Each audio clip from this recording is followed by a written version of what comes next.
Programme करने के लिए जगह दिया, उस तंजीम का शुक्रिया अदा करते हैं। इसके साथ ही हमारे न्यूज़ के स्टेट चीफ सेक्रेटरी जनाब मकसूद आलम साहब, स्टेट प्रेसिडेंट जनाब तनवीर साहब, जॉइंट सेक्रेटरी जनाब इम्तियाज़ साहब, vice president Sajid and joint secretary Musharraf Sharif madam, और जनाब डिस्ट्रिक्ट प्रेसिडेंट जनाब वदूद साहब, डिस्ट्रिक्ट चीफ सेक्रेटरी जनाब वसीम रज़ा साहब, इन सब का शुक्रिया अदा करते हैं।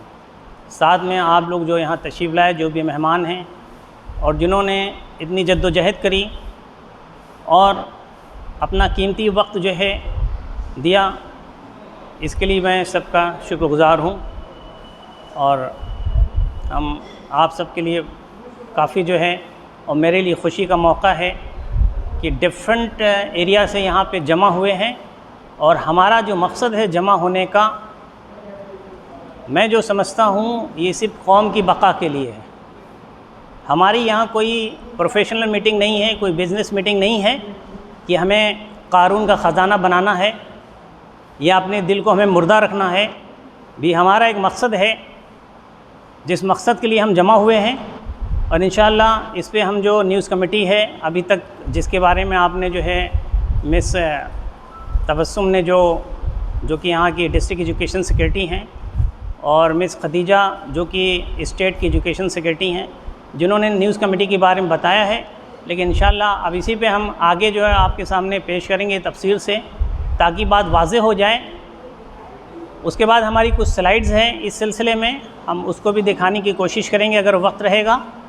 फिर आपके जो सवाल जवाब हैं हम इंशाअल्लाह उसका भी जवाब देने की कोशिश करेंगे।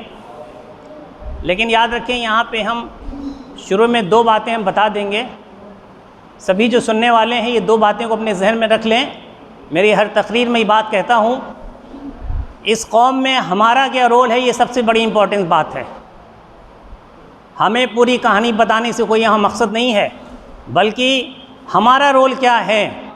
एक चीज़ मैं इस पर ज़्यादा ज़ोर देता हूँ, और मैं इस कौम के लिए बातिल को हम ज़िम्मेदार नहीं समझते, क्योंकि वो अपना रोल अदा कर रहा है, क्योंकि बातिल का रोल ही है हक़ के ख़िलाफ़ खड़ा होना।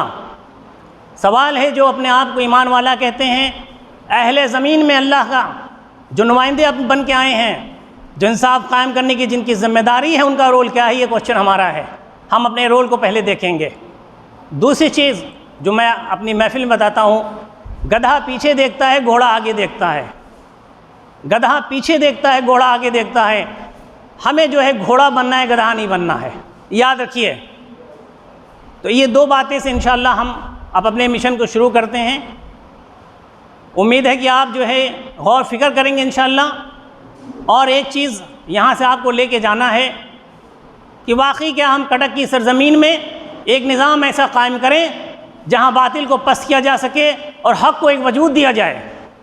और हक़ को वजूद देने वाले अहले हक़ वाले हैं। याद रखिए, अहले हक़ वाले तादाद पर गौर नहीं करते, बल्कि अपने मिशन पे, अपने प्रोग्राम पर गौर करते हैं। न्यूज़ कमेटी का जो मकसद है, एक ही मकसद है, एक मकसद सिर्फ। हो सकता है उसको अचीव करने के रास्ते हमारे कई हों, लेकिन मकसद एक है, अल्लाह की सरज़मीन पे इंसाफ कैसे कायम हो। How to establish justice on the earth. News committee का सिर्फ एक मकसद है, अल्लाह की सरज़मीन पे जस्टिस, इंसाफ कैसे कायम हो। इसकी मिसाल इस तरह है कि हमारा मकसद ही यही है। हम दुनिया में किस लिए भेजे गए थे। अब इस इंसाफ को कायम करने के लिए हमारे सामने दो चैलेंजेस हैं। एक वो चैलेंजेस है जो बातिल है, एक वो है जो इंसाइडर है, कौम के अंदर के गद्दार हैं, मुनाफिक हैं, मुफाद परस्त हैं, और जिन्होंने सिर्फ दीन का चोला पहन रखा है, हक़ का चोला पहन रखा है, लेकिन वो हकीकी जो है देखा जाए तो वो कौम के गद्दार लोग हैं, जिनसे इस दीन का नुकसान हो रहा है, इस उम्मत हक़ का नुकसान हो रहा है। एक अल्लाह के रसूल की हदीस है जो बहुत आसान है, हर एक अहले ईमान वाला जानता है। इंसान के जिस्म के अंदर एक दिल का जो दिल है, यानी कैसे गोश्त का लुथड़ा है, the piece of flesh in our body, वो अगर गोश्त का लुथड़ा ख़राब हो गया तो उसके आज़ा से निकलने वाले हर अमाल ख़राब होंगे, और अगर वो गोश्त का लुथड़ा सही हो गया तो उसके आज़ा से निकलने वाले हर अमाल सही होंगे। सहाबा रज़ी अल्लाह ताला अन्हु अजमईन ने पूछा, या रसूलुल्लाह सल्लल्लाहु अलैहि वसल्लम, ये गोश्त का लुथड़ा क्या है? फरमाया, इंसान का दिल है। अगर इंसान का दिल सही हो गया, अगर इंसान का दिल सही हो गया तो जितने भी निज़ाम बनेंगे वो सब सही होंगे, और अगर इंसान का दिल ख़राब हो गया, जितने भी वो निज़ाम बनाएगा, जो भी काम करेगा, वो गलत करेगा। मेरे भाई याद रखिए, अगर इंसाफ चाहिए, हर इंसान, चाहे वो मुस्लिम भाई हो या गैर मुस्लिम हो, किसी का मज़हब है, हर इंसान जो है इंसाफ चाहता है। हर इंसान ईमानदारी को पसंद करता है। चोर भी देखिए, जो हमेशा चोरी करता है, हरामखोर जो हरामखोरी करते हैं, रिश्वतखोर जो रिश्वत लेते हैं, लेकिन जब वो किसी के पास जाते हैं तो ये चाहते हैं कि उनसे ईमानदारी से पेश किया जाए। कार पे चलेगा, सोचेगा पैसा ज़्यादा ना देना पड़े।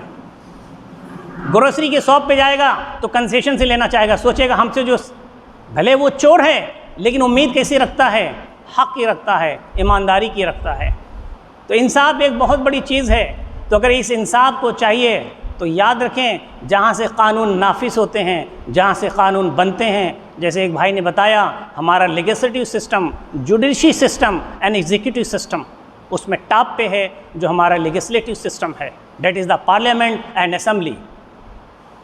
अगर पार्लियामेंट और असेंबली में जो हम नुमाइंदे, जो रिप्रेजेंटेटिव हम भेजते हैं, अगर वो नुमाइंदे सही हो गए तो इंशाअल्लाह पूरे देश का कानून, पूरे हिंदुस्तान का जो निज़ाम है वो सही होगा।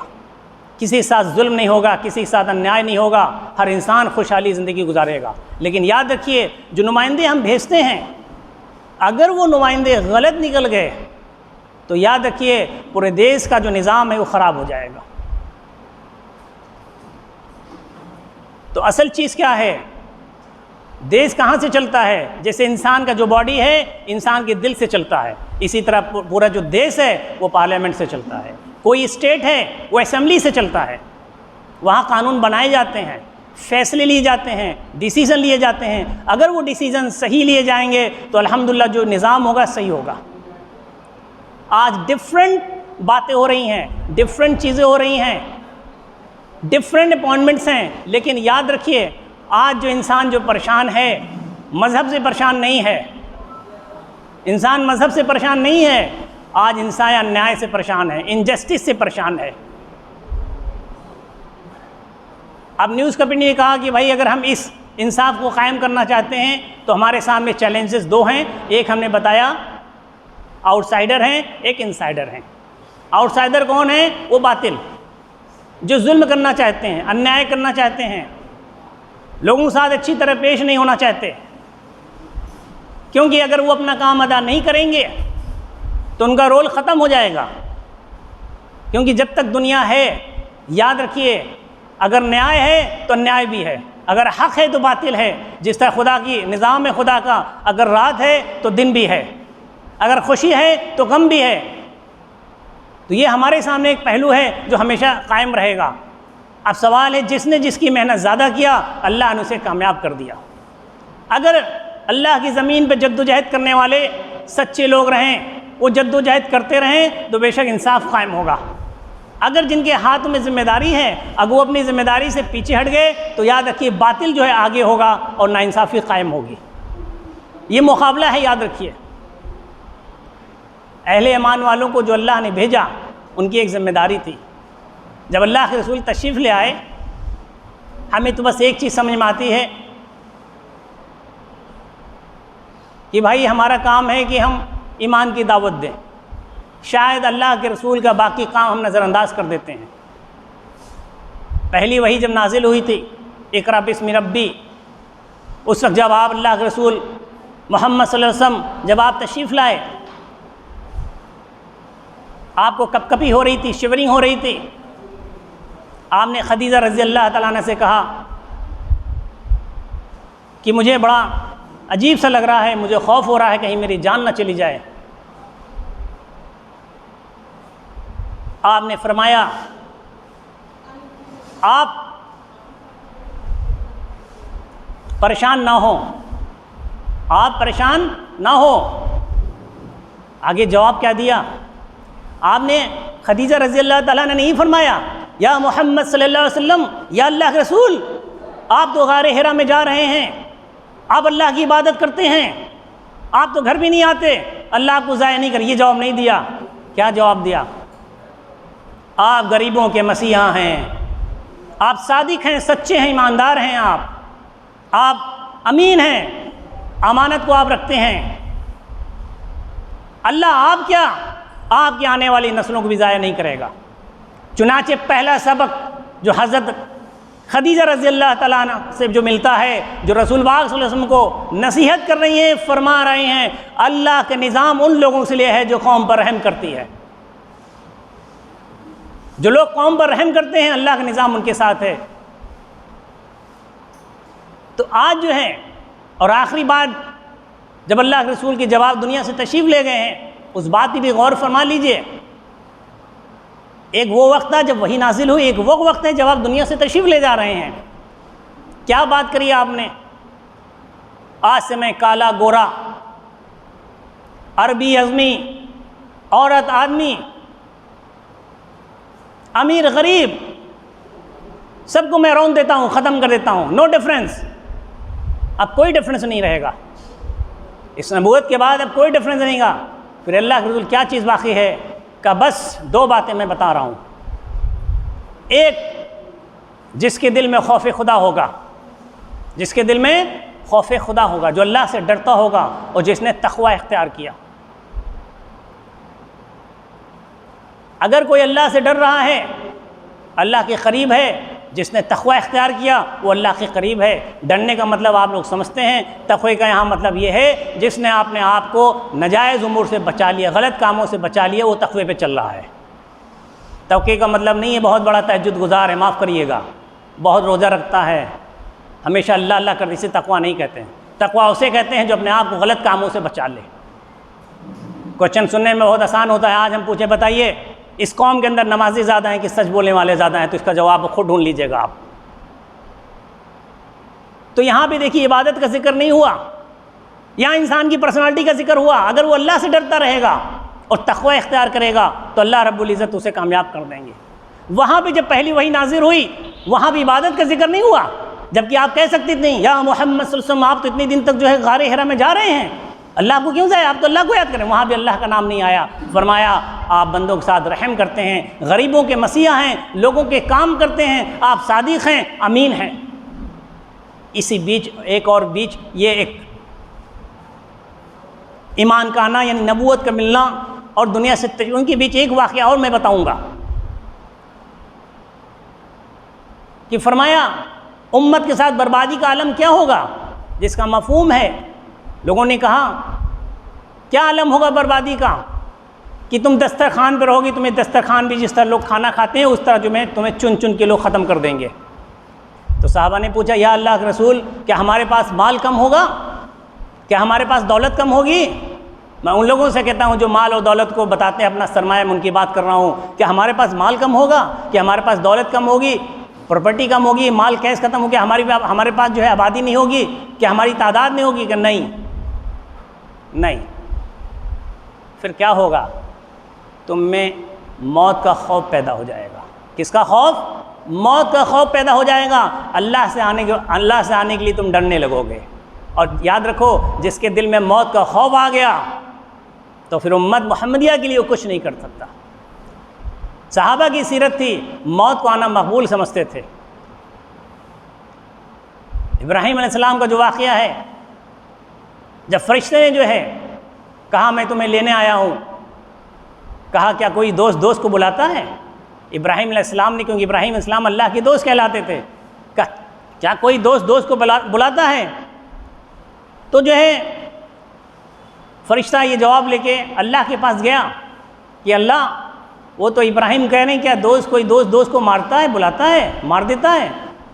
तो अल्लाह ने जो जवाब दिया कि जाओ इब्राहिम से बताओ क्या कोई दोस्त से मिलने से मना करता है क्या? जब ये सवाल और ये जवाब जो है हज़रत इब्राहिम अलैहिस्सलाम ने सुना तो कहा नहीं, अब मेरी रूह को कब्ज़ करो, मैं अपने अल्लाह का दीदार करूँगा। तो मोमिन तो वो है जो दीदार अल्लाह के दीदार में वो उसे कोई गुरेज़ नहीं है। लेकिन आज हम अपनी कंडीशन देख लें। फ़िलहाल ये मैंने 3 बातें इसलिए बताई आपके सामने, यहाँ कहीं भी इबादत का जिक्र नहीं है, याद रखिए। एक तो खिदमत खल्क़ है और एक जो है अपनी पर्सनल ज़िंदगी को बेहतर करने की बात कही गई है।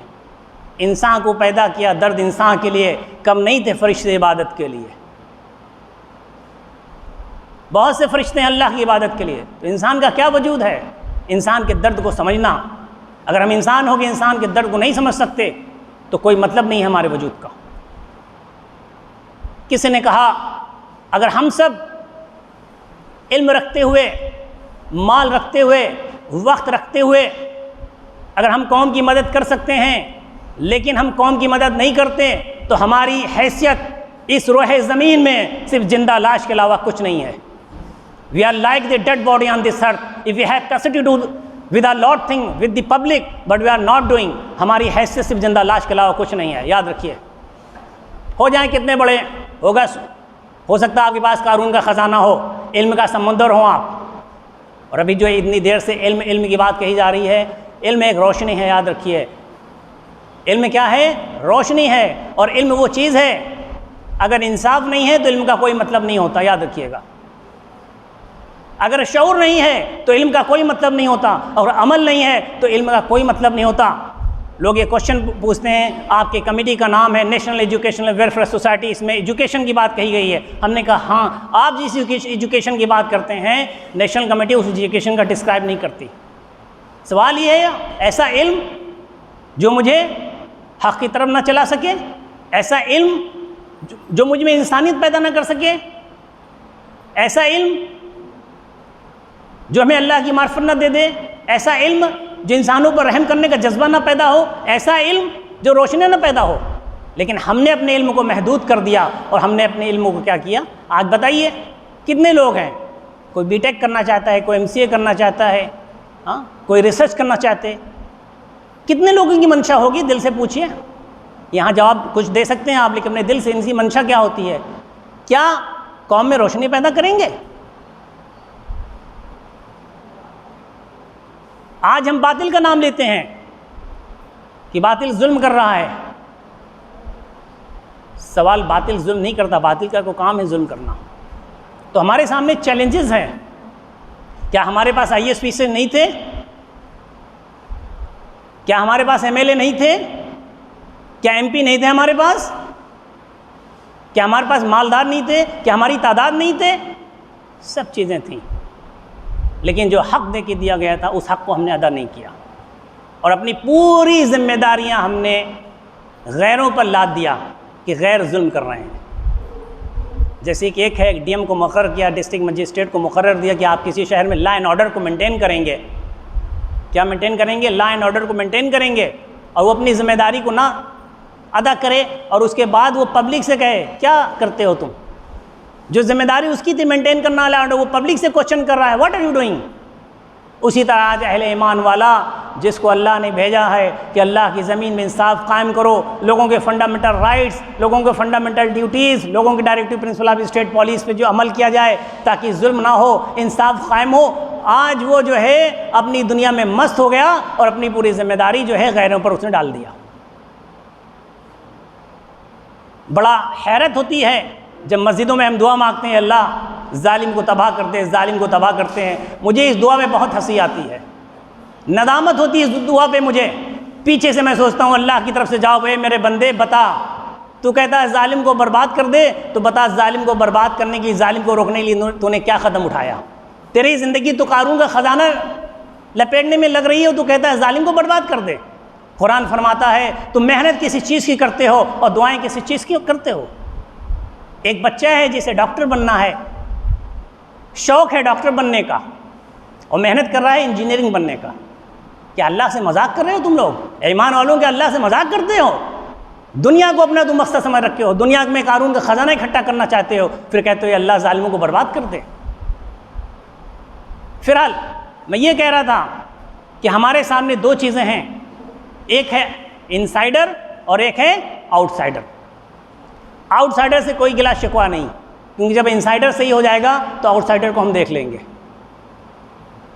सवाल इस बात का है जब हमारा ही अमल ख़राब है तो हम दूसरे पर उंगली क्यों उठाए? जब हम एक उंगली उठाते हैं तो 3 उंगली हमारी तरफ होती है, खुदा की तरफ होती है। हम एक उंगली किसी पर उठाते हैं तो 3 उंगली हमारी तरफ होती है और एक उंगली अल्लाह की तरफ होती है, एक उंगली सामने है। अल्लाह को देखो डिसीजन ले, जैसे उमर फारूक रज़ी अल्लाह ताला ने फरमाया, जिसका बात है कि अगर तुम किसी ऐब में मुब्तला हो कि तो किसी पर उंगली मत उठाओ। अगर तुम किसी ऐब में मुब्तला हो तो उस काम के लिए दूसरे पर उंगली मत उठाओ। कि जब हम अहले ईमान वाले जब अपने ईमान वालों की खुद फिक्र नहीं कर रहे हैं, हम नहीं चाहते इंसाफ कायम, हम नहीं चाहते जुल्म ख़त्म हो, तो फिर आप दूसरे पर उंगली कैसे उठा रहे हैं? पहले हम अपने आप को, अपने रोल को देखें। बहुत ही स्पीचें, बहुत सी चीज़ें, मैं बहुत से मीटिंग में जाता रहता हूँ, बहुत से लोग बात करने आते, बड़ी बड़ी बातें करते हैं। जब मैं उनसे पूछता हूँ मेरे भाई चल तू मेरा पीर हो गया, मैं तेरा मुरीद हो गया, मैं तेरे साथ आज क्यों भाग चले जाते हैं? सवाल इस बात का नहीं है। आज प्रैक्टिकल ज़िंदगी की ज़रूरत है, आज हमें काम करने की ज़रूरत है, जिसलिए हम जद्दोजहद कर रहे हैं। अब सवाल है ये जो नमूना है कि इंसाफ कायम होना, तो इनसाइडर है, आउटसाइडर है। अब देखें इनसाइडर क्यों है, इस बात को समझिए। इनसाइडर हम क्यों कह रहे हैं? तारीख़ इस्लाम देखिए, हमेशा कौम को कहीं ना कहीं कोई ना कोई नुकसान हुआ है, कोई ना कोई गद्दारी उनको मिली है। शुरू से देख लीजिए, जब से दुनिया बनी है, निज़ाम दस्तूर में कहीं ना कहीं कोई गद्दारी हुई है, कहीं ना कहीं कोई नाफरमानी की गई है, जिससे जो है कौम का नुकसान हुआ है। हम देखें जो है हज़रत उमर फ़ारूक रज़ी अल्लाह ताला अन्हु का कत्ल किसने किया? शेर खुदा हज़रत अली का कत्ल किसने किया? सिराजुद्दौला जो कि बंगाल के नवाब थे, उनका गद्दार कौन था? टीपू सुल्तान जो कि मैसूर के जो सिपा सलार थे, उनका गद्दार कौन था? आज वक्फ बोर्ड में कौन लोग बैठे हैं? कौन लोग बैठे हैं? ये हमारी निगाह सिर्फ गैरों पर जाती है, हम अपने दामन में नहीं देखना चाहते। कितने लोग हैं जो बता सकते हैं कि मैं अपना वक्त देता हूँ, मेरे लिए वक्त मुकर्रर है, आपको बच्चे के लिए वक्त मुकर्रर है, आपका बीबी के लिए मुकर्रर है, कमाने का वक्त मुकर्रर है, मौज मस्ती करने का वक्त मुकर्रर है, लेकिन इस उम्मत मोहम्मदिया के लिए क्या आपके लिए डेली का 10 मिनट है? क्या ईमानदारी से आप कह सकते हैं मैं 10 मिनट उम्मत मोहम्मदिया के लिए देता हूँ? क्या आप कह सकते हैं हमारा 1% जब आपकी मौत कज़ा आएगी तो आप कह सकते हैं अल्लाह मैं जा रहा हूँ, लेकिन जिस वक्त मैंने अपने ऐशो आराम के लिए मैंने पैसा खर्च किया, मैं तेरी कौम के लिए पैसा निकालता था? नहीं कह सकते। एक्सेप्शनल केसेस की बात नहीं हो रही, याद रखिए, एक्सेप्शनल केसेस की बात नहीं हो रही है, नॉर्मल केस की बात कर रहे हैं। हमारा उसमें कोई रोल नहीं है, फिर भी हम कौम के ज़िम्मेदार हैं, हम कौम पर उंगली उठाते हैं। हम दूसरी कौम को कहने में बहुत आसानी होती है, सवाल है अपने रोल को देखिए। इसलिए मैं कहता हूँ कि हमारा क्या रोल है, we should know what is our role in the community development, वो हमें नहीं मालूम। दूसरे पर उंगली उठाना बहुत आसान है। क्यों लोग पसंद नहीं करते? कहते हैं शहद है, शहद, शहद को हर आदमी खाना पसंद करता है, हर आदमी चाहता है शहद खाएं, लेकिन शहद की मक्खी को कोई पसंद नहीं करता। याद रखिएगा, क्यों नहीं पसंद करता? जबकि वो शहद उसी मक्खी से आ रहा है, क्योंकि वो डंग मारती है। आज हमें टांटिंग की ज़रूरत है, आज हम लोगों पर टांट कर रहे हैं, आज हम काम नहीं करना चाहते, अपनी जिम्मेदारी छोड़ के हम दूसरे अपनी जिम्मेदारी को लगाना चाहते हैं, ये हमारे लिए बुराई है। अब जो है जब ये चीज़ें सुनी कि जुल्मत का एक साया है, जुल्म हो रहा है, इंसाफ न्याय नहीं मिल रहा है, अब क्या करना चाहिए? गौर फिक्र करते रहे।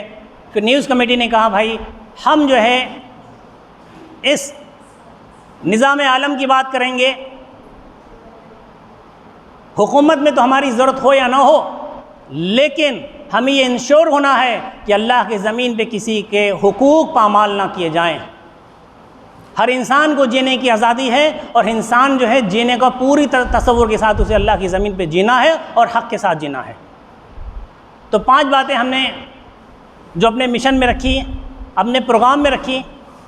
Number 1 communication, number 2 awareness, number 3 education, number 4 radial और नंबर 5 लेटरिंग। ये 5 जो हमारे मिशन है जिसमें हमें मेहनत करने की बात कही गई। सबसे पहला हमारा जो मिशन है वो है कम्युनिकेशन। याद रखिए, बातिल की शाखाएं जड़ों जड़ों तक है, दूर दूर तक फैली हुई है। अगर हमारा कम्युनिकेशन स्ट्रांग होगा, कम्युनिकेशन स्ट्रांग होने के कई तरीके हो सकते हैं। एक तो हमारा लिंक जितना ज़्यादा बढ़ेगा उतना हम हक की बात लोगों तक पहुंचा सकते हैं। तो कम्युनिकेशन हमारा पहला लिहाज है। आपका पहले स्टेट से कम्युनिकेशन हो, स्टेट बाय डिस्ट्रिक्ट को कवर करें। जैसे करीब हिंदुस्तान में करीब जो है 7000 डिस्ट्रिक्ट्स होते हैं, तो जो डिस्ट्रिक्ट्स हैं हम डिस्ट्रिक्ट को कवर करें, फिर हम स्टेट को कवर करें, और डिस्ट्रिक्ट के नीचे आएंगे तो हम ताल्लुक को कवर करें। ताल्लुक के जब नीचे हम आएंगे तो हम जो है जो एरियाज़ हैं उनको कवर करें। ये हमारा कम्युनिकेशन है। जितना हमारा कम्युनिकेशन मजबूत होगा इंशाल्लाह हमें काम करने की सहूलियत होगी। इसी तरह जो भी गवर्नमेंट के अथॉरिटीज़ है उससे भी हमारा कम्युनिकेशन मजबूत किया जाए, हर अथॉरिटी से हमारी लाइजिंग बने रहे। तीसरी चीज़ें जो हैं, जो भी आवाम है, पब्लिक है, उसका कम्युनिकेशन बना रहे। यानी यहाँ कम्युनिकेशन में 3 बातें शामिल किया मैंने। एक ये है जो न्यूज़ कमेटी है उसका एक्सपेंशन हो, ताकि कम्युनिकेशन हर स्टेट से डिस्ट्रिक्ट, डिस्ट्रिक्ट से ताल्लुक से लेके एरिया तक पहले। दूसरा जो गवर्नमेंट अथॉरिटीज़ हैं उनसे ताल्लुक़ हमारा पैदा हो, और तीसरी चीज़ क्या है कि पब्लिक से हमारा राब्ता कायम हो। ये 3 कम्युनिकेशन का ज़रिया है। कम्युनिकेशन से क्या होगा, हम सही डिसीज़न लेने वाले होंगे, हम सही चीज़ों पर मशवरा करने वाले होंगे, सही रिज़ल्ट हमारे साथ आएगा। वरना क्या होगा, हम जो है फेक मैसेज पे, गलत फहमी पे हम अपने काम को करते रहेंगे। आज जो हमारे में जो बातें फैलाई जाती हैं वो उसकी चीज़ यही है कि हमारा गलत कम्युनिकेशन के हिसाब से कम्युनिकेशन हमारा सही नहीं है, ऑथेंटिक चीज़ों को हम नहीं अचीव कर पा रहे हैं, उससे हमारा नुकसान हो रहा है। दूसरी चीज़ है हमारा जो है अवेयरनेस है। अवेयरनेस में क्या है, आज बेदारी की ज़रूरत है। बातिल की एक जमात ने जो है हमारे बीच हमारे ख़ुद मुनाफिक गद्दारों को लगा रखा है, या नादान कह दें, अगर हम गद्दार ना कहें, नादान को लगा दें, जो हमारे एहसास को कमज़ोर कर रहे हैं। तो हमें वो अवेयरनेस पैदा करना। फरमाया अगर किसी जमात का सिपा सलार शेर हो, I request please maintain silence. Your talk is very important and please go outside and talk please, because there is a formalities of महफिल। एक महफिल का अदब होता है, शायद दीन के दायरे में दीन के लोग समझते हैं। अगर आपको कोई बात करनी है, कोई बहुत इंपॉर्टेंट कम्युनिकेशन है, then you can go outside and please talk, please don't mind to my talk. तो मैं बात ये कर रहा था, अगर एक महफिल है या एक मैदान जंग है जिसका सिपा सलार जो है शेर है, और उसके पीछे जितनी जो जमात है, यानी जो उसके सोल्जर हैं वो क्या हो, वो सब गीदड़ हो। कमांडर कौन है, शेर है, और उसके पीछे जो कौन लोग हैं लड़ने वाले, गीदड़ हैं। तो ये बात सच है कि जितने भी लोग हैं वो शेर, क्योंकि उसका सिपा सलार है, तो जितने गीदड़ हैं वो जंग में भले वो शहीद हो जाएं लेकिन शेर की तरह लड़ेंगे। लेकिन अगर किसी जमात का सिपा सलार गीदड़ हो, किसी जमात का चीफ गीदड़ हो, और उसके पीछे जितने लोग हैं सब शेर हों, तो याद रखिए सबकी मौत गीदड़ की तरह होगी। जबकि शेर इस जमात में ज़्यादा हैं, लेकिन उसका जो कमांडर है वो गीदड़ है। आज याद रखिए, कौम के अंदर हमें बेदारी को पैदा करना है। हमारी स्पीच होती है, लोग पूछते हैं सवाल, एक नौजवान 19 साल की उम्र है, पूछ लिया, शफीक साहब आप वोटिंग की पावर की बात करते हैं, बताइए मशीन में बटन कुछ दबाते हैं, चला और कहा जाता। हमने कहा यही तो बात है, यही तो जहर तुम्हें दे दिया गया है, यही तो जहर दे दिया गया है।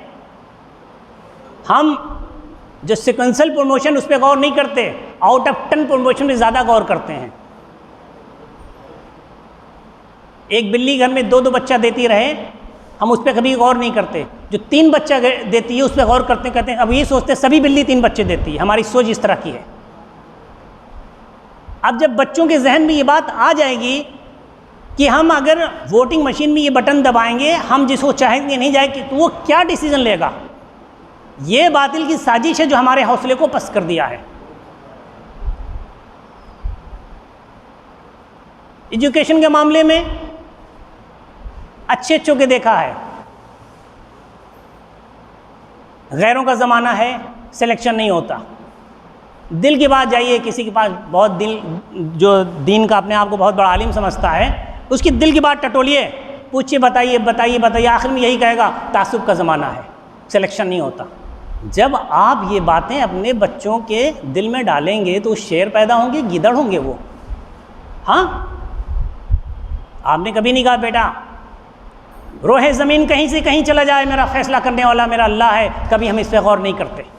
हम उनको गीदड़ बना रहे हैं, कमज़ोर बना रहे हैं।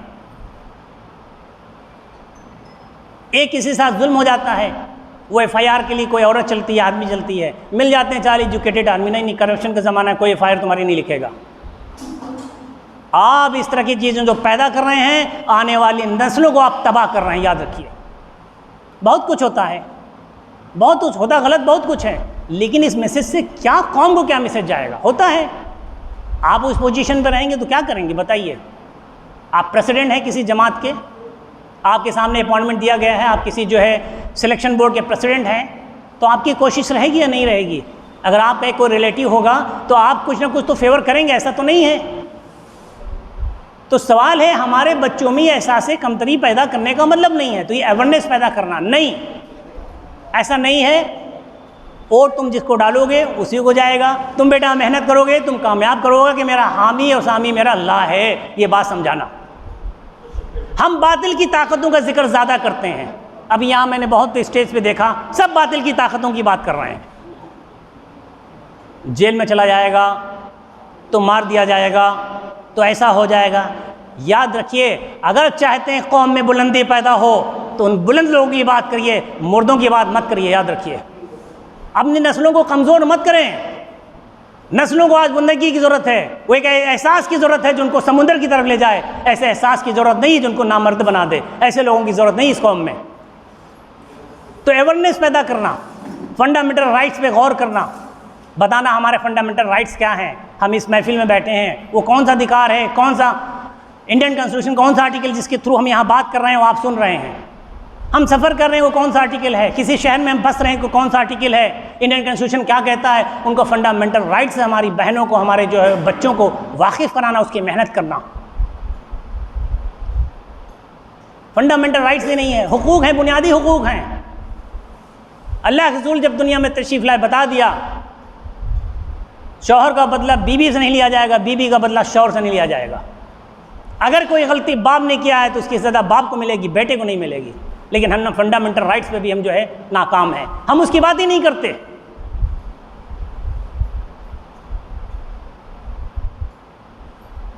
फिर हमारा एक्शन क्या है अभी हमें नहीं मालूम। इतने बड़े एरिया में रहते हैं, अगर कोई प्रॉब्लम होगी हम क्या एक्शन लेंगे हमें नहीं मालूम है।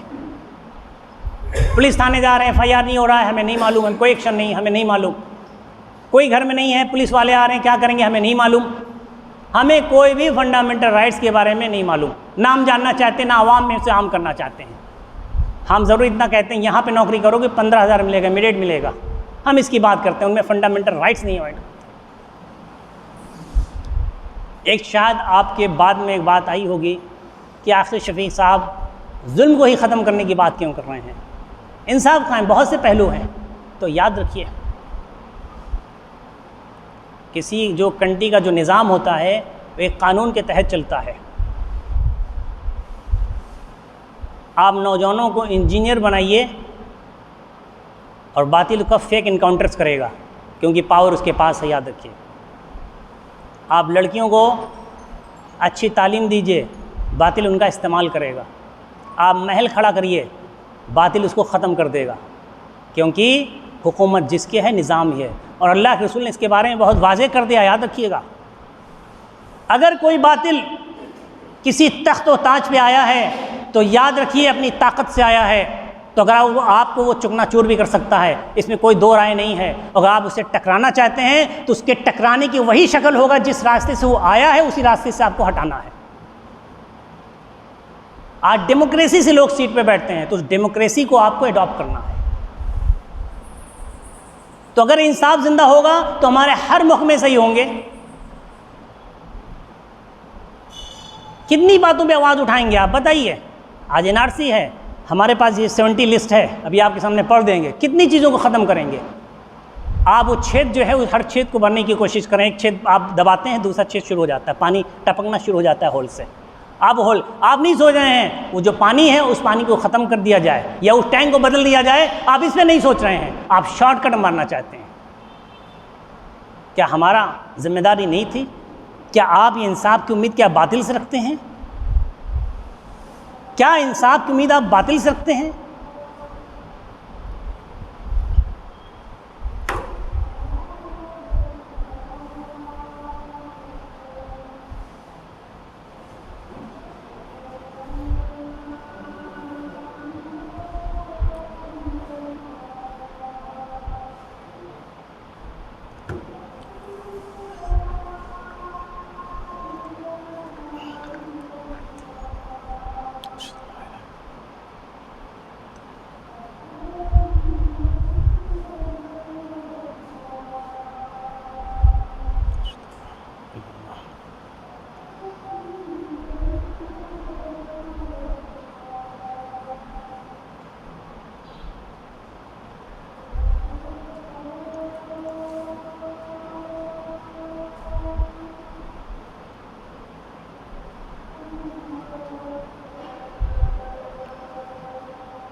अवेयरनेस का एक पहलू भी है कि जो कि निज़ाम दस्तूर क़ायम हो, निज़ाम आलम क़ायम हो, इंसाफ क़ायम हो, क्योंकि ये जो वक्त चल रहा है ये डेमोक्रेसी का चल रहा है।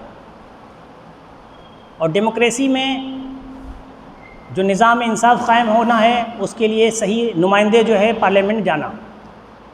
और अभी लेटेस्ट जो डाटा हैं उसके हिसाब से पार्लियामेंट में जो है 57% सेवियर क्रिमिनल्स एमपी हैं। आसाम जैसी जो असेंबली है जहाँ से कानून बनते हैं वहाँ पे 75% क्रिमिनल्स हैं जो एमएलए हैं। ऐसे लोगों से आप इंसाफ की कैसे उम्मीद रख सकते हैं? तो अवेयरनेस में एक पहलू है वोटिंग की जो ताकत है उसको समझाना है हमारे लोगों को कि वोटिंग की क्या ताकत है। एक वोट जो है आपकी माँ बहनों की इज़्ज़त आबरू की हिफाजत करेगा। एक वोट है इंसाफ कायम करेगा। एक वोट हमारे बच्चों का फेक इनकाउंटर्स होने से बचाएगा।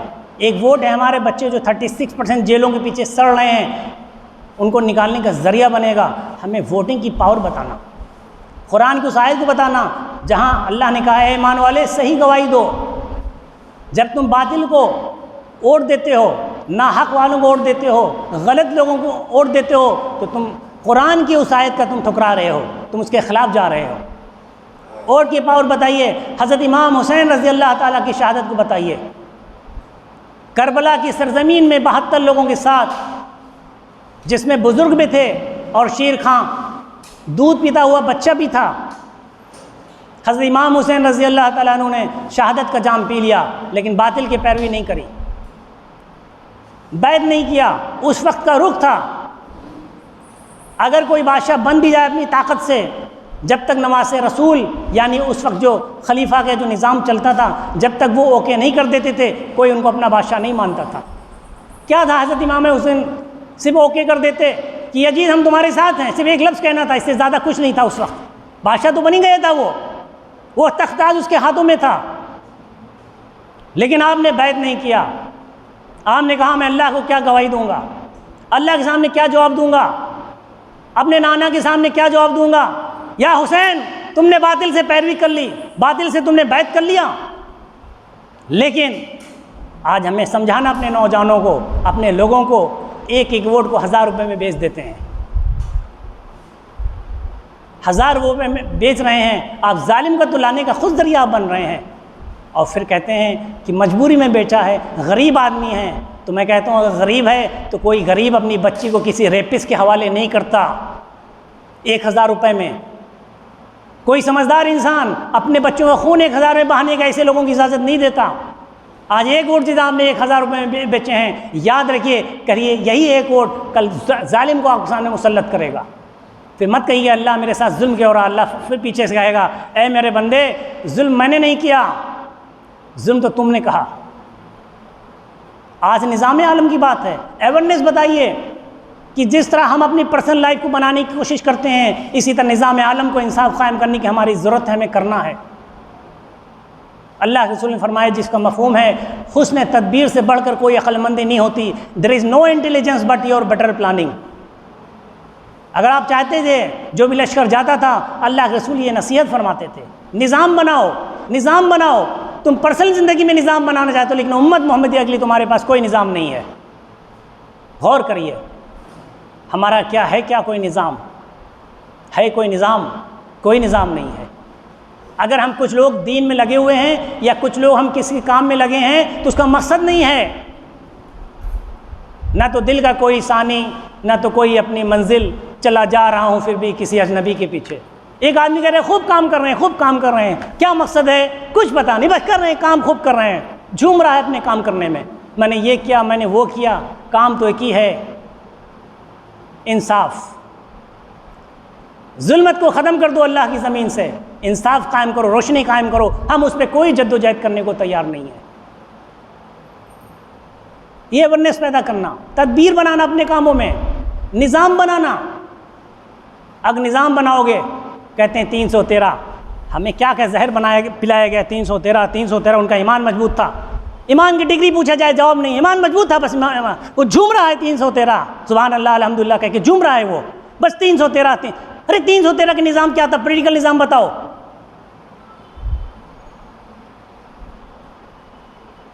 दे मेक प्लानिंग, वो तदबीर करते थे, वो तदबीर करते थे।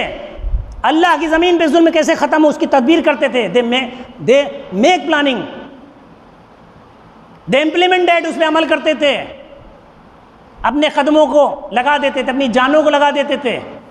उसके बाद फिर अल्लाह की बारगाह में दुआ करते थे, अल्लाह जो कुछ हमसे हो गया मैंने कर दिया, अब तेरा काम है, मेरा काम पूरा हो गया। हमारे पास ना तदबीर है, ना हमारे पास इम्प्लीमेंटेशन है, फिर भी हम दुआओं पे दुआ मांगे जा रहे हैं। फतवा, उम्मत में फतवा का रिवाज हो गया है। एक औरत मोहम्मद सल्लल्लाहु अलैहि वसल्लम के बारे में कहती है, सब मौलानों का फतवा शुरू हो जाता है, पूरे मौलाना उसके जवाब नहीं दे पाते उसका। महफिल में तो लोगों को चुप करा देते हैं कि चुप हो जाओ, लेकिन एक गैर मुस्लिम जब एक मोहम्मद सल्लल्लाहु अलैहि वसल्लम पर इल्ज़ाम लगा रही तो आप उसको क्लियर नहीं कर सकते। ये आपका इल्म है, जिसलिए आप कहते हैं मेरी ज़िंदगी पूरी कुरान में गुजर रही, लेकिन उसके एक डाउट को क्लियर नहीं कर सकते। ये हमारा इल्म गया, दीनी इल्म बहुत ज़्यादा है। दीनी इल्म की हमारी हकीकत ये है, आज गैर उंगली उठा रहे हैं, कोई जवाब देने वाला तैयार नहीं है, और क्या कहते हैं, खामोश हो सब चला जाएगा। इस्लाह करो, याद रखो अल्लाह के रसूल के ज़माने में इस्लाह होती थी, लोग सवाल करते थे, आप जवाब देते थे। एक बार अल्लाह के रसूल ने 5 वक्त की नमाज पढ़ा दिया। अदब देखिए साहबा का, ये नहीं कहते अल्लाह के रसूल आपने गलती कर दिया, आज असर की नमाज आपने 5, ऐसा नहीं पूछा, या रसूलुल्लाह सल्लल्लाहु अलैहि वसल्लम क्या अल्लाह ने आज हुक्म फरमा दिया कि आज से 5 रकात नमाज होगी असर की? इस्लाह होती थी, फिर आपने उसकी इस्लाह करी, नहीं, रकात तो 4 ही है, अगर तुम गलती से 5 पढ़ लेते हो अब उसको कैसे पूरी करोगे? मैंने बताया इस्लाह करना। पूरी महफिल बैठी है, उमर फारूक रज़ियल्लाहु ताला अन्हु फरमाते हैं मेरा दिल चाहता है महर को फिक्स कर दें, मुकर्रर कर दें। एक बुढ़िया खड़ी हो गई, या अमीरुल मोमिन, अगर मोहम्मद सल्लल्लाहु अलैहि वसल्लम ने भी किसी चीज़ को फिक्स नहीं किया, अल्लाह ने फिक्स नहीं किया, तो आप कैसे फिक्स कर सकते हैं किसी चीज़ को? ये बुढ़िया पूर्ण है। लेकिन आज के लोगों से पूछिए, इतनी बड़ी बड़ी बातें करेंगे, वो तो अमीर मोमिन थे, ठीक है भाई, लेकिन क्या अल्लाह के कानून को बाईपास करने की अथॉरिटी है क्या किसी के पास? है? आज कोई अल्लाह का वली या आलिम दीन या सहाबा, क्या किसी के पास अथॉरिटी है अल्लाह के कानून को बाईपास करने की? लेकिन आज हम में इस्लाह क्यों आता? तो दिखाएं कि हमारी ज़िंदगी क्या थी, हमने कितना वक्त अपनी पर्सनल ज़िंदगी में दिया, कितना वक्त हमने कौम के लिए दिया। तो आज तदबीर की ज़रूरत है, लोगों में अवेयरनेस पैदा करना कि हमारा वक्त आखिर कितना इस कौम के लिए लग रहा है। जंगें हुआ करती थी, औरतों का रोल देखिए, तदबीरें थी, औरतों का एक रोल हुआ करता था। जो मैदानी जंग में लोग होते थे, जो घायल होते थे, परेशान हाल होती थी, उनकी खिदमत औरतों की होती। लेकिन आज हमने भी महदूद कर दिया। कौम के अंदर वो जो चीज़ें हैं, दीन नहीं है। याद रखिए, दीन मोहम्मद की ज़रूरत है, दीन मौलाना आलिम की ज़रूरत नहीं है। याद रखिए, इस कौम का भला जो होता है नेक लोगों से होता है, इस कौम का भला मालदार आलिमों से नहीं होता। याद रखिए।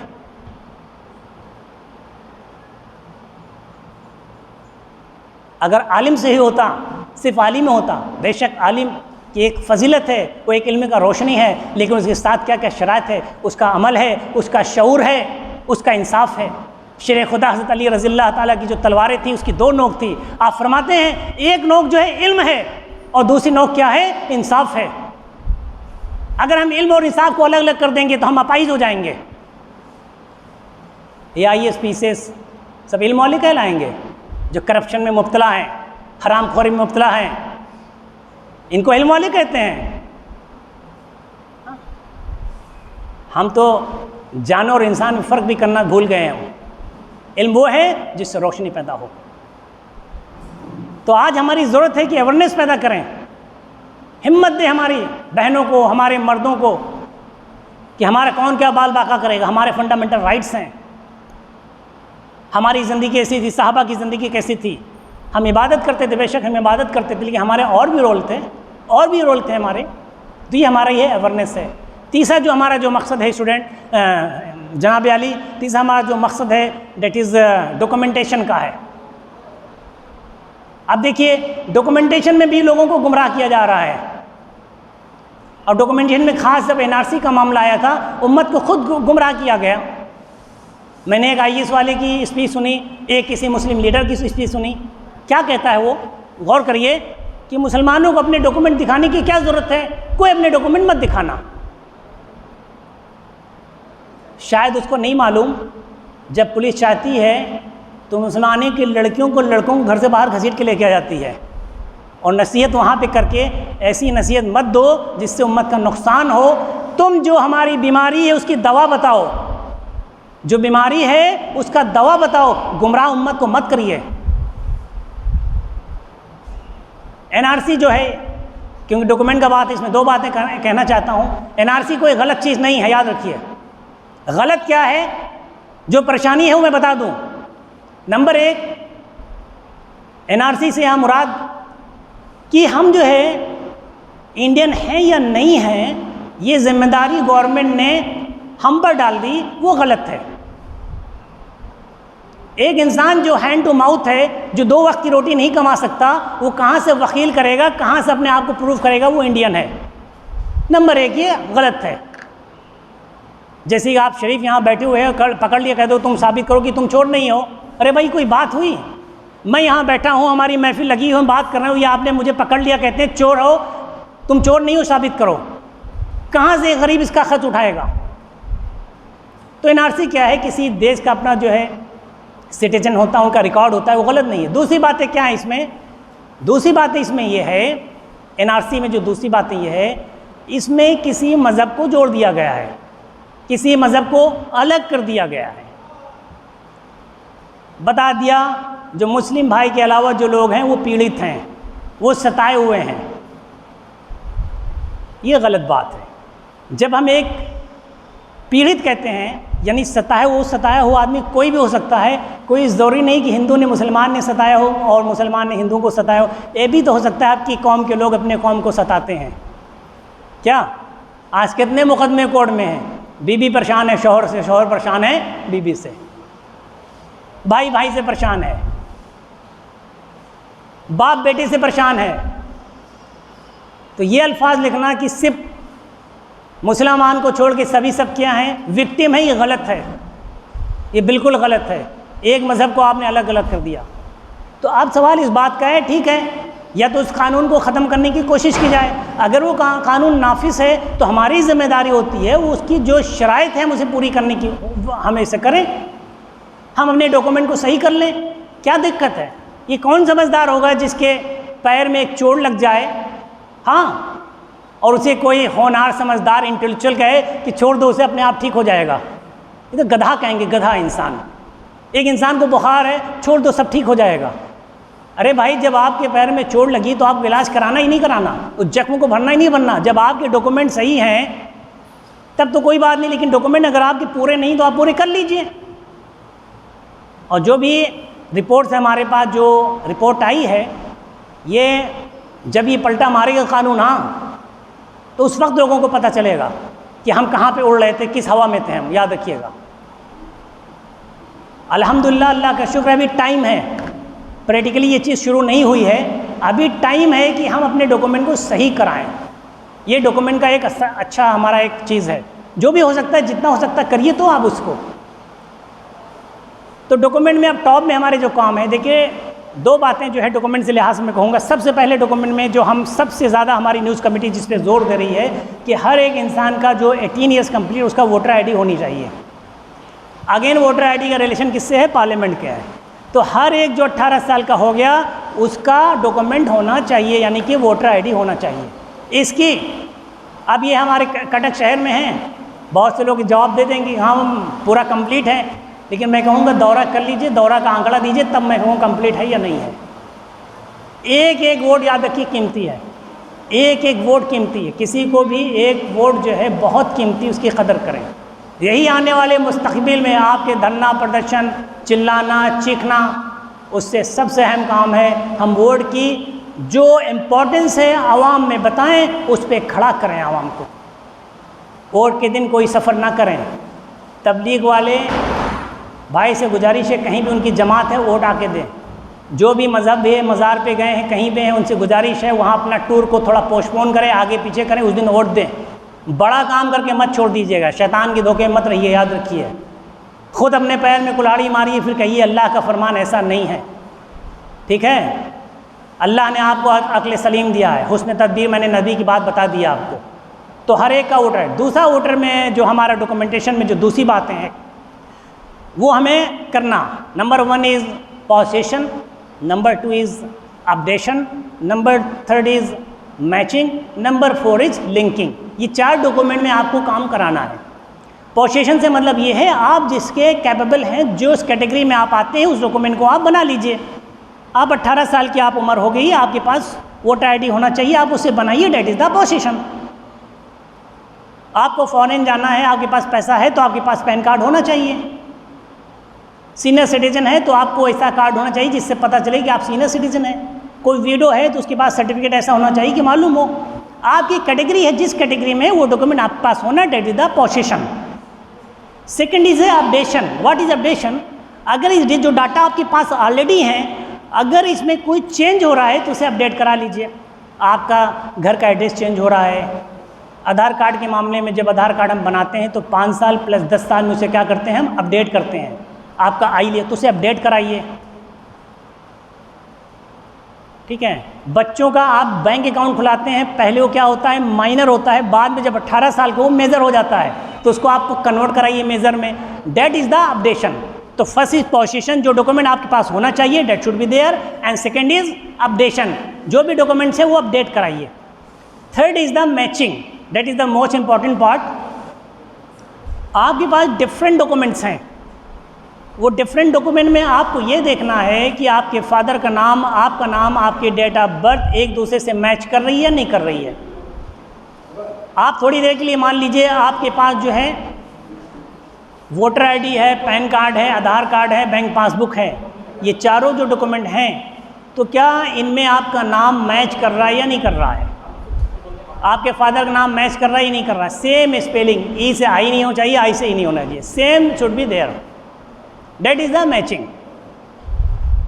इसमें भी अक्सर हम सर्वे पे जाते हैं, दौरे पे जाते हैं, हमारे भाई कॉन्फिडेंट होते हैं, उनका कॉन्फिडेंट दूर करना ज़रूरी होता है। मैं कहता हूँ मेरी इस्लाह के लिए डॉक्यूमेंट दिखा दीजिए, वो कहते हैं नहीं जनाब सब सही है, पूरी बात नहीं सुनते, सर ऐसे हिलता है अल्हम्दुलिल्लाह, ये सर हिलता है अल्हम्दुलिल्लाह।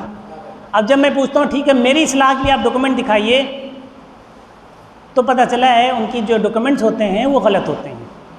यहाँ तक ऐसा मौका होता है कि हम अपने डॉक्यूमेंट में मुतमईन हैं, जब हम बच्चे का एडमिशन कराने गए तो वहाँ पे पता चला हमें लोग ताज ताज कहते थे और मेरा नाम ज़ैनुल आबदीन है। जब वहाँ पे गए तो बच्चे ने ताज लिख दिया है, लेकिन उनके जो डॉक्यूमेंट में नाम है ज़ैनुल आबदीन है। वहाँ पे जाके बच्चे का एडमिशन रुक गया।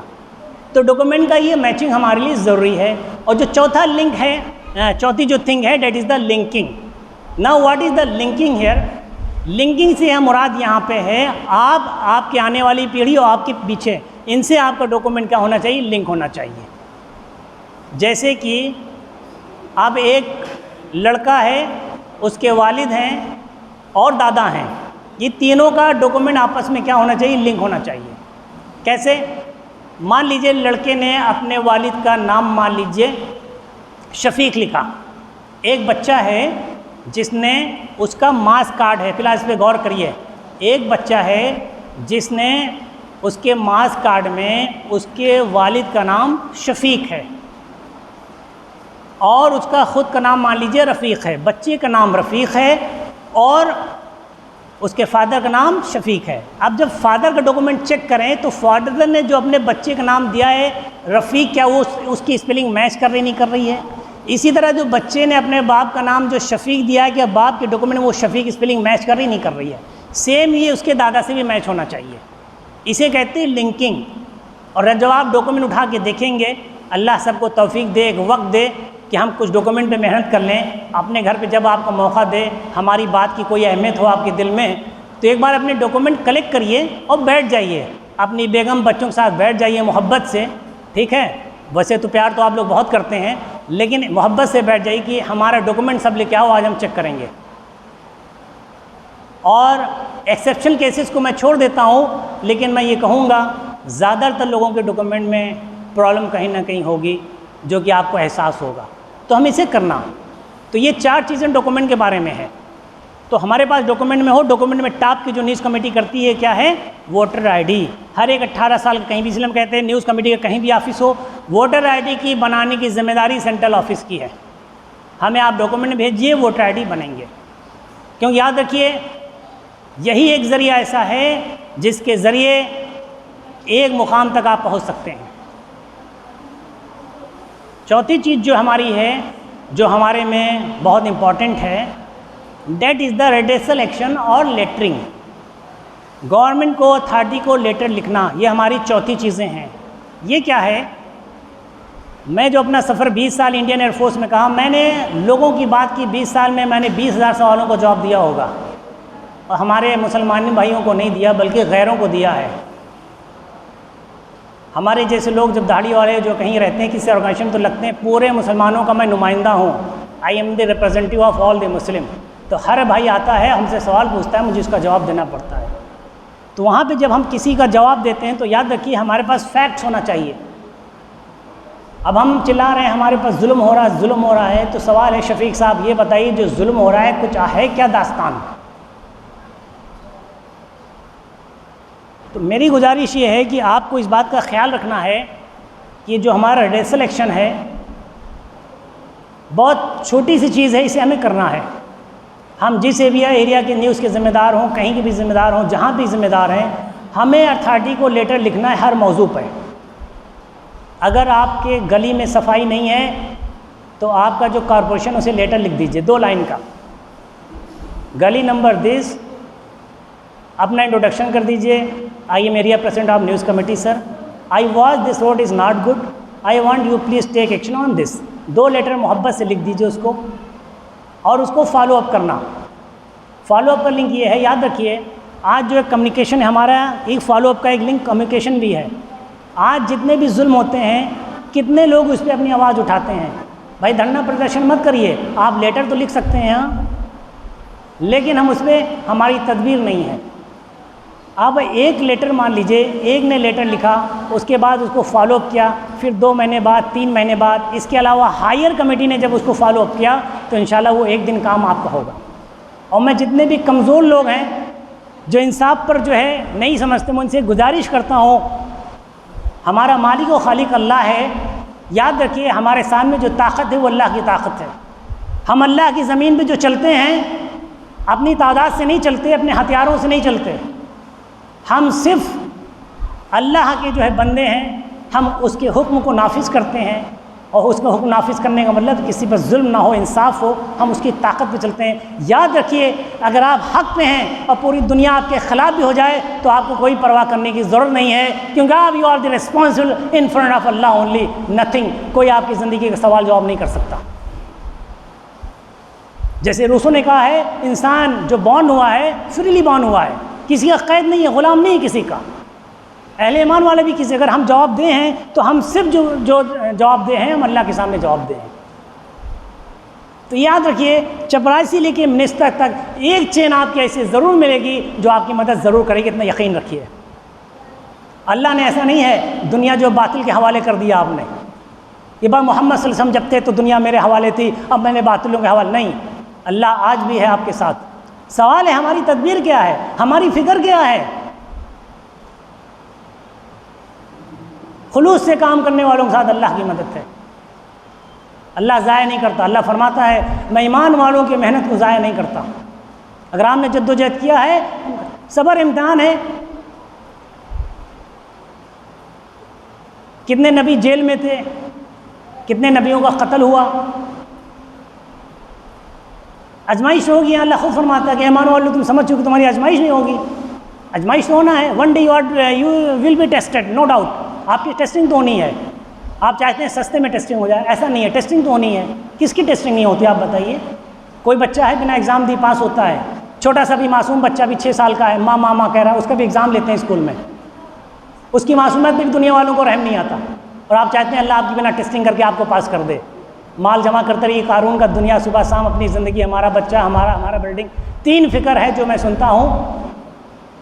क्या हमारी बेटी की शादी हो जाए, हमारा घर बन जाए, हमारे औलाद की नौकरी लग जाए। ये 3 फ़िक्र के साथ हम अपनी ज़िंदगी जी रहे हैं। लेकिन कभी कोई नहीं सोचता कि हुक्म इलाही कैसे ज़िंदा हो, कैसे जुल्म ना हो, आने वाली नस्लों की हिफाजत कैसे हो। हम इस पर गौर फिक्र नहीं करते। तो आज हमारी ज़रूरत है, डॉक्यूमेंट में जो मैंने बताया, लेटरिंग में जो बताया कि गवर्नमेंट अथॉरिटी को लेटर लिखना। कोई भी न्यूज़ कमेटी का असर नुमाइंदा पूछता, भाई शफीक साहब मेरा रोल क्या है। रोल आपको सही है, एज आप न्यूज़ कमेटी ज्वाइन करते हैं आपके सामने 3 बातें सामने आ जाती हैं। नंबर 1, वो पहली बात क्या आएगी कि भाई हमें ये इंश्योर होना है जिस एरिया से मैं बिलोंग करता हूँ, जिस एरिया से मैं बिलोंग करता हूँ वहाँ कोई भी ऐसा आदमी ना हो जिसका वोटर आईडी ना हो। बात बहुत छोटी है, थोड़ा अमल कर लेंगे। बहुत से लोग हैं ऑफिशियल होते हैं, पब्लिक के बीच चलना उनके लिए मुनासिब नहीं होता। वो जेंटलमैन कहलाते हैं, ऑफिशियल कहलाते हैं, अलग अलग अल्फाज हैं, हाई प्रोफाइल कहलाते हैं। ऐसे लोगों के पास, मान लीजिए हाई प्रोफाइल, इनके पास पैसा है, आप किसी को मुकर्रर कर दीजिए अपना सिपा सलार और उससे आप लगा दीजिए। आप बहुत से लोग हैं जिनके पास पैसा नहीं है लेकिन लोगों के पास चल सकते, ठीक है, आप ऐसे ढूंढ के लाके उस ऑफिस, एक हाई प्रोफाइल ऑफिस खोलेगा, एक वहाँ पे सलील पर्सन रखिएगा, हाई प्रोफाइल का काम हो जाएगा। आप नहीं कह सकते कि मेरे लिए कोई काम तो है आपके लिए, आप ऑफिस होने का कुछ किराया दे दीजिए, एक को वहाँ पे लगा दीजिए। दूसरी चीज़ जो है क्या है, जो हमारे जो गरीब तबके के लोग हैं जिनके पास पैसा नहीं ले वक्त दे सकते हैं, वो क्या है, लोगों को लाएँ वहाँ पे, इसका क्या है, सर्वे करें वो। तो ये काम हो सकता है कि हर एक का वोटर आईडी बनाने की कोशिश करें। दूसरा काम आपको क्या करना है, लेटरिंग का करना है। हर एक मामले में आपको लगता है आपके एरिया में 10 बच्चे हैं, वो एजुकेशन सिर्फ फाइनेंशियल हिसाब से नहीं पा रहे हैं, कुछ नहीं, एजुकेशन डिपार्टमेंट जो डिस्ट्रिक्ट से एक आप ईमेल भेजिए, by in my knowledge my committee is working in this area, I have seen 10 boys are there, they are eager to get education but due to their financial condition they are unable to take here study, therefore I request you some provision will be there। देखिए याद रखिए, एक बात मैं बहुत वाज़ेह कर दूं, हम अल्लाह की बारगाह में दुआ करते हैं लेकिन कोई ज़रूरी नहीं है कि हर दुआ उसी वक्त कबूल हो, लेकिन बंदा दुआ करना तो नहीं बंद करता। हाँ, इसी तरह याद रखिए, गवर्नमेंट अथॉरिटी के सामने अपनी बातों को रखना है, वो कब सुनेगी नहीं, लेकिन हमें रखना है ताकि जब आप इस स्टेज पे खड़े होकर जब बात करेंगे तो आपकी ज़बान में ताकत होगी। जब आपसे कोई कहेगा क्या जुल्म हो रहा है, आप बताएं देखिए हमारे एरिया में मैं 1 साल से कोशिश कर रहा हूँ, पानी आना चाहिए नहीं आ रहा है, इलेक्ट्रिसिटी हमेशा कटती है, रोड सही नहीं है, आपके पास ताकत होगी। हमारे इसमें इतनी बेवा है, उनको पेंशन नहीं मिल रही है, हमारे इतने लोग उनके साथ ये हो रहा है। आप जवाब दे सकते हैं, लेकिन आपके पास डाटा नहीं है तो हम क्या है, गूंगे बहरे हो जाते हैं और वहाँ मीडिया खड़ा होता है। लेकिन जब आपके पास ये डाटा होंगे हाँ, तो आप बुलंदी के साथ शेर की तरह जवाब देंगे अपने बातों का, और सामने वाला आपको पलट के जवाब नहीं दे सकता, क्योंकि मालूम है एक आप ऑथेंटिक वे, एक सही वे में आप बात कर रहे हैं। तो दूसरा क्या है, न्यूज़ कमेटी में ज्वाइन होने के पहले सबसे पहले वोटर का कोशिश करेंगे। दूसरा क्या, गवर्नमेंट को लेटर लिखना, हमेशा हर मौजू पे लेटर, बहुत से मौजू हैं, बहुत से हैं। आप पासपोर्ट ऑफिस कोई गया, उसने कुछ डॉक्यूमेंट दिया, उसे वापस कर दिया गया, यहाँ से एक लेटर पासपोर्ट ऑफिस को लिख दीजिए,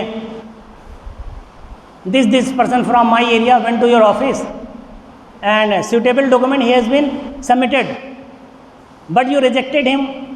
What is the reason behind that? No reason is mentioned there. Please mention the reason. The news committee want to know. 2 letter लिख लीजिए। याद रखिए, इसी तरह हालात उम्मत में जो बड़े बड़े केस में हर स्टेट वाले उस पर लेटर लिखें। बड़े बड़े जो केस होते हैं, अब हमारा जो है, जैसे कि हमारा जो मजहबी मामला हो जाता है, या कुछ ऐसा मामला होता है जो हमारे लीडर्स होते हैं या हमारे मुस्लिम जो इंटेलेक्चुअल होते हैं, जिनसे हम समझते हैं और हम समझते हैं वो गलत है, उनके वो सही है, उनके साथ गलत हो रहा है, तो हम अथॉरिटी को लेटर लिखें। पूरे इंडिया में करीब 7000 MLA कॉन्स्टिट्यूंसी है। अब 7000 MLA कॉन्स्टिट्यूंसी में एरिया देख लीजिए कितने हैं, हर उसमें एक में अगर 10-10 एरिया भी आप लीजिए, 70,000 एरिया हो गए पूरे इंडिया में। तो हर इंसान अपने लेवल पे लेटर सुप्रीम कोर्ट लिख सकता है, अथॉरिटी को लिख सकता है, हाँ, अपने स्टेट को चीफ मिनिस्टर को लेटर लिखने में क्या दिक्कत है। लेकिन हम उससे, हमें क्या है, हमें जज्बात में भगाया जाता है, रोड पे चलो, नारे लगाओ, बस गर्मी थोड़ी देर चलेगी, उसके बाद सब ठंडा हो जाएगा, बहुत खूब, हाँ माशाल्लाह, कुछ होता है कि बहुत मुर्गा खाया, ये खाया। नहीं भाई, हमें आउटपुट चाहिए, आज करने की ज़रूरत है। और एजुकेशन की बात देखिए, हमारी जो आखिरी चीज़ है एजुकेशन है। देखिए, एजुकेशन भी एक मेन चीज़ है। एजुकेशन में ख़ास कर देखिए, पहले तो हम बता दें, जो कहते हैं इस कौम की एजुकेशन कम है, ये गलत है, मैं इसके अपोज़ हूँ। पहले तो सबको मालूम होना चाहिए, अगर एजुकेशन का ही दारोमदार था तो जब हमारा देश आज़ाद हुआ आज तक हमारी एजुकेशन का परसेंटेज बढ़ा है, ये हर इंसान मुतमईन है। फिर गवर्नमेंट सर्विस में हमारा क्यों कम हो गया? तो ये बात नहीं है। गवर्नमेंट के हिसाब से एजुकेटेड कौन कहलाता है, आप लोग अच्छी तरह जानते हैं, पढ़े लिखे हुए हैं। Any person who is 7 years and above can read, write and speak some language, any language of India, that is the only educated. ऐसा कोई आदमी या बच्चा जो 7 साल उससे ज़्यादा उम्र हो, वो किसी लैंग्वेज को बोल सकता हो, उसको पढ़ सकता हो, उसको समझ सकता हो, that is the educated only. अगर ऐसे देखेंगे अहले ईमान वालों में भले किसी को कन्नड़ ना आती हो, हिंदी ना आती हो, या मान लीजिए इंग्लिश ना आती हो, लेकिन मोस्टली जो है जो लोग हैं उनको एक लैंग्वेज तो ज़रूर आती है। ख़ासकर मुसलमान तबके को उर्दू की तालीम दी जाती है तो उर्दू ज़रूर जानते हैं वो। इस हिसाब से अगर देखा जाए तो एजुकेशन में हमारा कोई परसेंटेज वो नहीं है। अब सवाल है हमें किस तरह की एजुकेशन चाहिए। क्या आप IAS बनाना चाहते हैं तो किस तरह का IAS बना? मैं अपने फेसबुक में लिखा हूँ, मुझे IAS नहीं, ऐसा IAS चाहिए जो हक़ पे चलने वाला हो। हमारे बहुत से IAS रहे हैं, हरामखोरी में मुब्तला हुए हैं। एक IAS है 10-10 करोड़ की 10 बिल्डिंग, तो ऐसे हरामखोर क्या है, तो जालिम से बदतर है हमारे लिए। क्या करेंगे ऐसे IAS को पैदा करके? ऐसे गूंगे बहरे लोग जो कौम के लिए आवाज़ नहीं उठ सकते, जो आपको गाइड नहीं कर सकते। एक IAS बना, कम से कम 10 लोगों को IAS बनाने की कोशिश करता, वो भी नहीं करता। ये तो ऐसे ले हैं कि इनको कभी, जैसे कि इनको कभी खाने को नहीं मिला, कुत्ते की तरह दौड़ रहे हैं उसकी तरफ। हमें MLA नहीं चाहिए जो हक पे नहीं चल सकता। मेवात का एरिया आपको मालूम है, करीब 5 MLA हैं वहाँ मुस्लिम। जब देखिए लड़कों को जेल में भेज दिया जाता है, कोई बोलने वाला नहीं है। मुरादाबाद जो एरिया है वहाँ के MP अपने कौम का है, लड़कियों की सप्लाई होती है फॉरेन में, मुसलमान लड़कियों की। ये स्वर के बच्चे बोलने वाले नहीं होते। ऐसे लोगों से क्या लेना देना है हमारा, आप बताइए। आज इस देश में हिंदू मुस्लिम का मसला नहीं है, याद रखिए। मसला हक और इंसाफ का है, जो हम नहीं समझ रहे हैं। हर इंसान हक पसंद करता है, इंसाफ को पसंद करता है, हम इस पे काम नहीं करना चाहते। आज ज़रूरत है हमारी, आज हमारी ज़रूरत है कि इस पे काम करें। सवाल कब हम जागेंगे, कब हमें बेदारी आएगी? बेदारी तभी है अपने रोल अदा करें। हम तादाद में नहीं जाते। हमने कहा था यहाँ शुरू में आए थे जहाँ चीफ सेक्रेटरी साहब से कहा था, मुझे तो मर्दों की ज़रूरत है, हिंदुओं की ज़रूरत नहीं है। नंबर 1, ऑफिशियल लिमिटेड ये सब चीज़ों की मुझे ज़रूरत नहीं है। मुझे ऐसे लोगों की ज़िंदा दिलों की ज़रूरत है जो कौम के लिए अपने आप को तैयार रखें। वो कहें शफीक साहब ठीक है मैं 1 घंटा दूंगा इस कौम के लिए, शफीक साहब ठीक है मेरी सैलरी का ये % कौम के लिए है, और है नहीं बल्कि एक निज़ाम के साथ लगाएंगे। ऐसा नहीं कहाँ जा रहा पता ही नहीं चल रहा है, हम बस दे रहे हैं वो चल रहा है, ऐसा नहीं है। 5 लोग सिर्फ कटक की सरजमीन में ऐसे मुजाहिद मुझे चाहिए, ऐसे स्ट्रगल मुझे चाहिए, 5 लोग सिर्फ। कटक का निज़ाम बदल सकता है, कौम की दास्तान बदल सकती है। ये 5 लोग ऐसे खुसूस होंगे जिनके दिल में सिर्फ खौफ खुदा होगा, जो तक़वे पे चलने वाले होंगे, जिनमें कौम की फ़िक्र होगी। किसने कहा इस दुनिया में डॉक्टर बहुत हैं, इंजीनियर बहुत है, आलिम भी मिलेंगे, IAS भी मिलेंगे, PCS भी मिलेंगे, अगर कमी है तो नेक लोगों की कमी है। ऐसा नहीं है। हम बर्बाद इसलिए नहीं हो रहे कि हमारे पास आलिम कम है, डॉक्टर कम है, इंजीनियर है, नेक लोग नहीं है। औरतें महफूज नहीं हैं, बच्चे महफूज नहीं हैं। दौलत वाला है, दौलत की शोहरत बाहर कर रहा है, लेकिन भाई बेचारा जो है उसको खाने के लिए नहीं है। ऐसे लोग क्या है, मुर्दे लोग हैं। ये हमारा क्या भला करेंगे, इनसे कौम की कौम नहीं रखते हैं आप। तो सवाल ऐसे लोगों की है जो अपने ज़मीर को देखें, खुद को देखिए। आप खुद को जब देखेंगे एहसास होगा, और ख़ुद को नहीं देखेंगे याद रखिए हम एक गुमराही में रहेंगे और ऐसे में चलते रहेंगे। एक ऐसा वक्त आएगा कि मौत का जो है फरिश्ता हमें लेके जाएगा और पता चलेगा मैं गधे पे बैठा था, घोड़े पे बैठा था, उस वक्त एहसास होगा। तो आज ज़रूरत है, तो मैंने कहा कटक की सरजमीन से मुझे 5 लोगों की ज़रूरत है जो न्यूज़ के लिए काम करें। काम की बुनियाद में बता दिया है, हाई फाई नहीं, बहुत छोटी सी बुनियाद है। वोटर ID, आपको ये श्योर करना है कि वोटर ID आपका है या नहीं है। आसान काम है, कोई ज़्यादा खर्च नहीं है। न्यूज़ कमेटी कह रही है आप डॉक्यूमेंट भेजेंगे, न्यूज़ की सेंट्रल कमेटी ये इस काम को अंजाम दे देगी, लेकिन आपका एक ऑफिस होना चाहिए जहाँ पे इस काम को अंजाम दे। दूसरा, हर एक प्रॉब्लम पे गवर्नमेंट को आपको लेटर लिखना। आपको चाहे आपके एरिया में कम्युनिटी हॉल नहीं है, आप उस पर लेटर लिखिए। आपके एरिया में जो है फ्रेश वाटर का इंतज़ाम नहीं है, उस पर लेटर लिखिए। RO प्लांट नहीं है, उस पर लेटर लिखिए। प्ले ग्राउंड नहीं है, उस पर लेटर लिखिए। गवर्नमेंट का कोई काम जो एक काम मुकर्रर है 15 दिन में वक्त होना चाहिए, नहीं हो रहा, उस पर लेटर लिखिए। कहने का मतलब आपकी कलम की ताकत का इस्तेमाल होना चाहिए। अगर आप पढ़े लिखे हैं, ईमेल नहीं मालूम, मेल सीख लीजिए, नहीं नॉर्मल लेटर रजिस्टर्ड पोस्ट करिए, पैसा नहीं तो ईमेल से करिए, लेकिन आपकी कलम नहीं रुकनी चाहिए। जब भी मौका है लिख दे 2 लाइन, उसके बाद अपने ऊपर वाले से बता दीजिए, एरिया ने लेटर लिखा उसके वाले बता दीजिए कि भाई अब तुम्हें फॉलोअप करना है। और हमारे लोगों में बेदारी भी है, 3 लेवल तक हमें रेडियल सिलेक्शन मालूम होना चाहिए, 3 लेवल तक कम से कम। फर्स्ट अथॉरिटी, सेकंड अथॉरिटी, यानी कि हर एक डिपार्टमेंट का हियरार्की हमें मालूम होना चाहिए कि पहले किसे अप्रोच किया है, आप किसे अप्रोच करना, आप किसे, कम से कम 3 लेवल का हियरार्की हमें मालूम होना चाहिए। तो एजुकेशन से लिहाज से जो है मैं बता रहा था कि हमें कोशिश करें कि बच्चों को जो है जो कोचिंग सेंटर्स हैं उनमें बेदारी पैदा करें, ख़ासकर एजुकेशन से लाइन से। कलम की ताकत क्या है बताएं। अल्लाह फरमाता है ईमान वालो तुम बहुत कुछ नहीं जानते थे, मैंने कलम के ज़रिए तुम्हें ज़मीन से लेकर आसमान तक की बातें बता दी। ये कलम है। एक जज है वो कलम का इस्तेमाल करता है, सजाए मौत हो जाती है। एक पुलिस है FIR लिखता है, आपकी उलझनों को बढ़ा देता है। ये कलम की ताकत है। अपने बच्चों को समझाना, कोचिंग क्लासेस का इंतज़ाम हो जाए, ऑनलाइन करें चाहे ऑफलाइन आप करें। हाँ, और इस पढ़ाई से, इस कलम से क्या चाहते हैं भी बताइए। ये मत बताइए उनको बेटा तुम्हें पैसा ज़्यादा मिलेगा, करोड़पति बन जाओगे, बाप 1 लाख कमाता है तुम 10 लाख कम। नहीं बेटा, तुम इस कलम से हज़ारों मासूमों के आंसू को पोंछ सकते हो, तुम अल्लाह की ज़मीन इंसाफ कायम कर सकते हो, जुल्म का जो अंधेरा है तुम मिटा सकते हो इस कलम से। कितने बेचारे गरीब जो जेलों के पीछे बेटा तुम बाहर ला सकते हो इस कलम से। उनको ये हौसला दीजिए, उनको कलम का वो हौसला दीजिए जो कलम का मकसद ही नहीं है।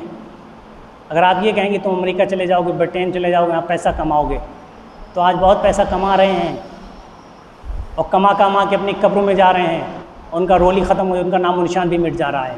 तो बच्चों को अगर आप कलम की बात करें, एजुकेशन को बताएं।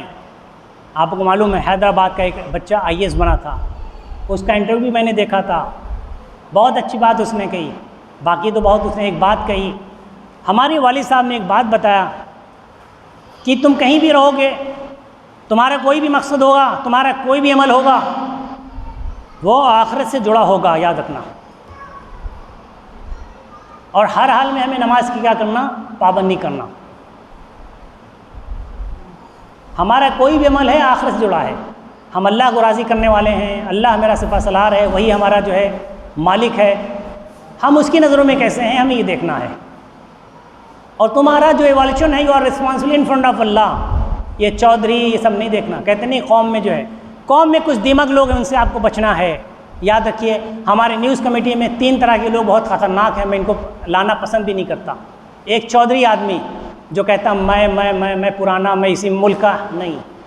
जब हमने पढ़ लिया ला इलाहा इल्लल्लाह मुहम्मदुर रसूलुल्लाह, जब अल्लाह के रसूल ने फरमा दिया अब अरबी अज़मी नहीं, गरीब अमीर नहीं, औरत आदमी नहीं, तो सब बराबर हो गए। ये मैं कहाँ से आ गया, मैं चौधरी हूँ, यहाँ पुराना हूँ, ये गलत बात है।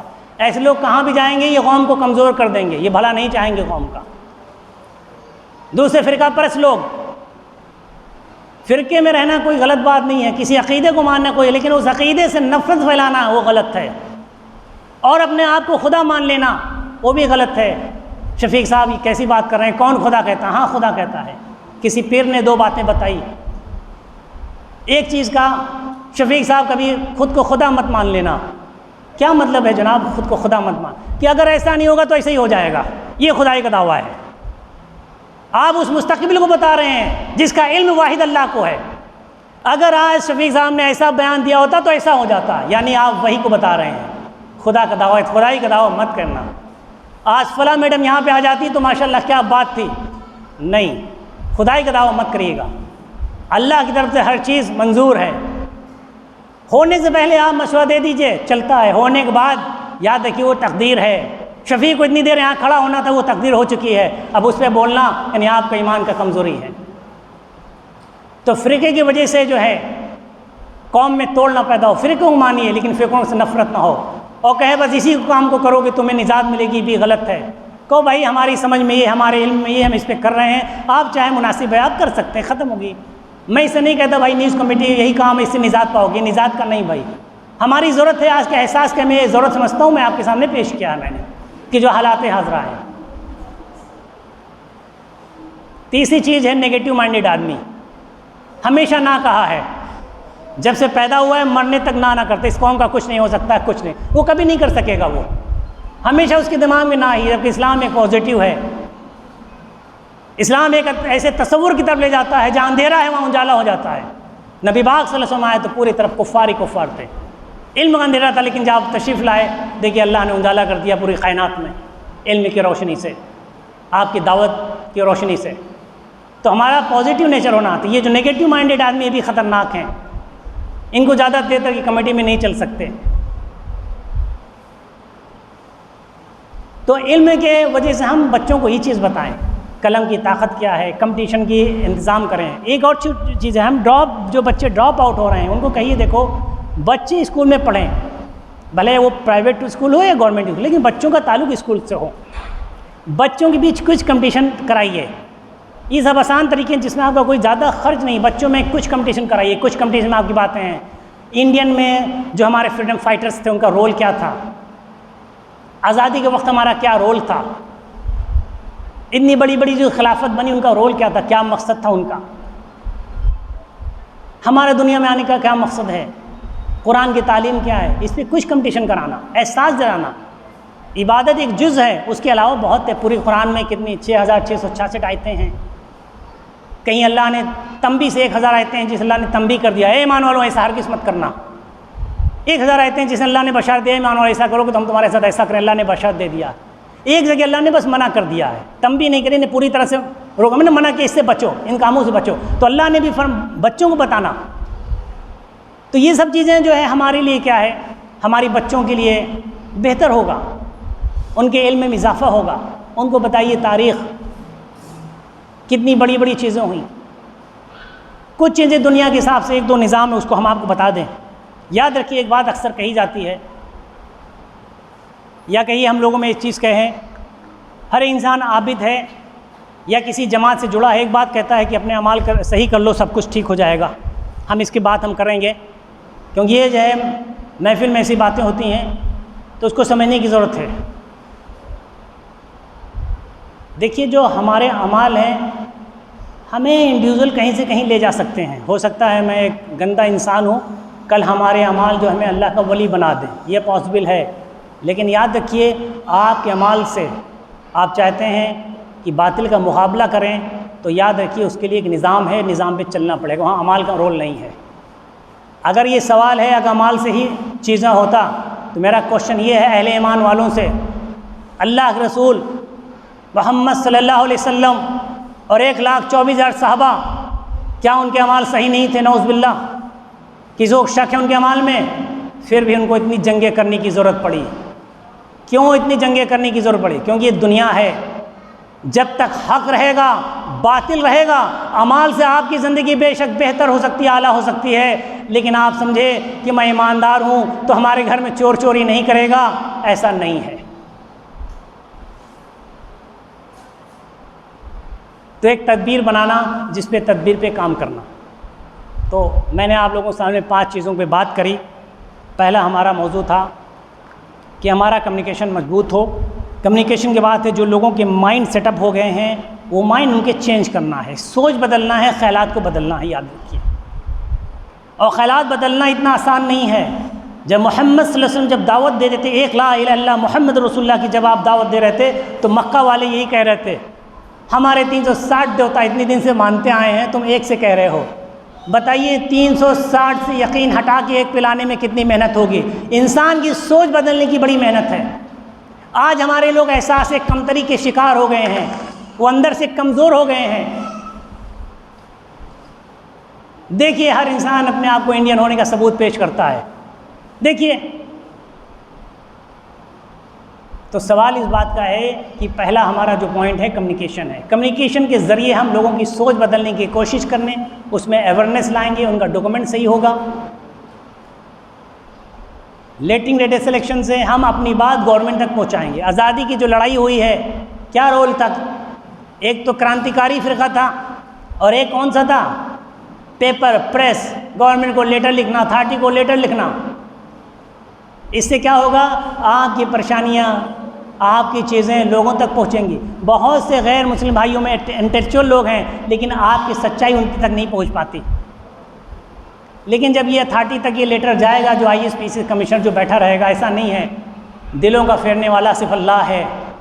ये ज़रूरी नहीं है कि ईमान वाला ही आपको काम करेगा, अल्लाह ने गैरों से भी काम लिया, गैर भी काम करते रहते हैं, याद रखिए। बहुत से जो ईमान नहीं लाए लेकिन अल्लाह के रसूल के मददगार हमें साबित हुए हैं। तो आपके जो लेटर यहाँ से जाएंगे अथॉरिटीज़ तक, वहाँ पे एक तो होगा गौर करने वाला, वरना दुनिया का निज़ाम तरहम तरम हो जाएगा। तो हम क्या है, लेटरिंग पे भी हमें गौर करना, एजुकेशन पे गौर करना, डॉक्यूमेंटेशन पे गौर करना, इस पे इंशाल्लाह हमारी मेहनत है, जिस पे हम कर रहे हैं इंशाल्लाह। और आप लोगों से उम्मीद है कि आप भी जो है, आप अपने मिशन से, अपनी जमात से जुड़े रहिए, कोई दिक्कत नहीं है। लेकिन सवाल है, एक सेंट्रल पॉइंट है, याद रखिए। कहते नहीं तुम बनाते जाओ हम बिगाड़ते रहेंगे।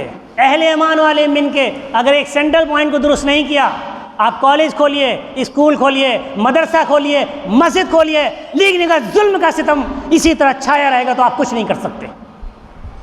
उस जुल्म को, शाखाओं को आपको काटना है। जहाँ से फैसले होते हैं उसको दुरुस्त करना है। यह अहले ईमान वाले की ड्यूटी है, ये फ़र्ज़ है हमारे ऊपर, ये हमारा शौक़ नहीं है। याद रखिए, आपकी जिम्मेदारी इंसाफ कायम है। आप बातिल से और आप कुफ़ार से उम्मीद नहीं रख सकते कि आप जो है ऐसा काम करें, ये आपकी जिम्मेदारी है। और याद रखिए, जब आप हक़ की बात करेंगे, हर एक, जहाँ अपने मज़हब वाला है या गैर मज़हब वाला है, हर आपका साथ देगा। और याद रखिए, हमें मजहबी उन्वान से बाहर आना है। हमारी ज़बान पे हिंदू मुस्लिम ना हो। आप देख लीजिए, अल्लाह के रसूल के ज़माने से लेकर जब तक इंसाफ हुआ, खिलाफत राशिदीन रहे, खिलाफत उमैया रहा, खिलाफत अब्बासी रहा, खिलाफत उस्मानिया रहा, हिंदू मुस्लिम का कभी मसला नहीं हुआ है। मसला हक़ इंसाफ का हुआ है, उसकी बात हम करने वाले होंगे। तो याद रखिए, आपका साथ आपके गैर लोग भी देंगे। हम छोटी छोटी चीज़ों में वो कर लेते हैं, छोटी छोटी चीज़ों को हम ले लेते हैं। एक आदमी गया कहीं पे नमाज़ पढ़ रहा है, किसी ने टोक दिया, अब उसको हम मुद्दा बना लेते हैं। ऐसा ना करें। आप कदम चलाते रहें, सिस्टम से काम करते रहें, हुस्न तरतीब पे काम करते रहें, इंशाअल्लाह मेहनत ज़रूर रंग लाएगी। अल्लाह यहाँ ईमान वालों की मेहनत ज़ाया नहीं जाती। अगर आपकी फ़िक्र है कौम की भलाई तो अल्लाह आपको कैसे ज़ाया कर सकता है, ये बताइए। खदीजा रज़ी अल्लाह ताला ने क्या फरमा रही हैं? यही तो फरमा रही हैं, या मोहम्मद सल्लल्लाहु अलैहि वसल्लम, आप लोगों के मसीहा हैं, कौम के लिए काम कर रहे हैं, आप लोगों के लिए भलाई का काम कर रहे हैं, आप सादिक़ अमीन हैं, आपके साथ बुरा कैसे हो सकता है? आपको अल्लाह कैसे ज़ाया करेगा? आपको नहीं बल्कि आपके नस्लों को भी ज़ाया नहीं करेगा। तो बस हमारी यहाँ पे पूरी बात होती है। हमारे सिस्टम में कुछ चीज़ें हैं क्योंकि वक्त ज़्यादा हो गया है।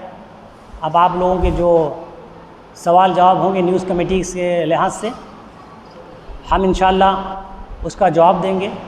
और न्यूज़ कमेटी का बाकी वर्किंग प्रोसेस 3-4 स्लाइड थी, करीब 40 करीब 120 स्लाइड थी जो इम्पॉर्टेंट स्लाइड थी। अब ये जनाब हमारे चीफ़ सेक्रेटरी साहब, क्योंकि अभी मैं इनकी रियासत में आया हूँ, अभी इनके ताबे हूँ, तो इनका अगर हुक्म होगा तो मैं इस स्लाइड्स को दिखाऊँगा।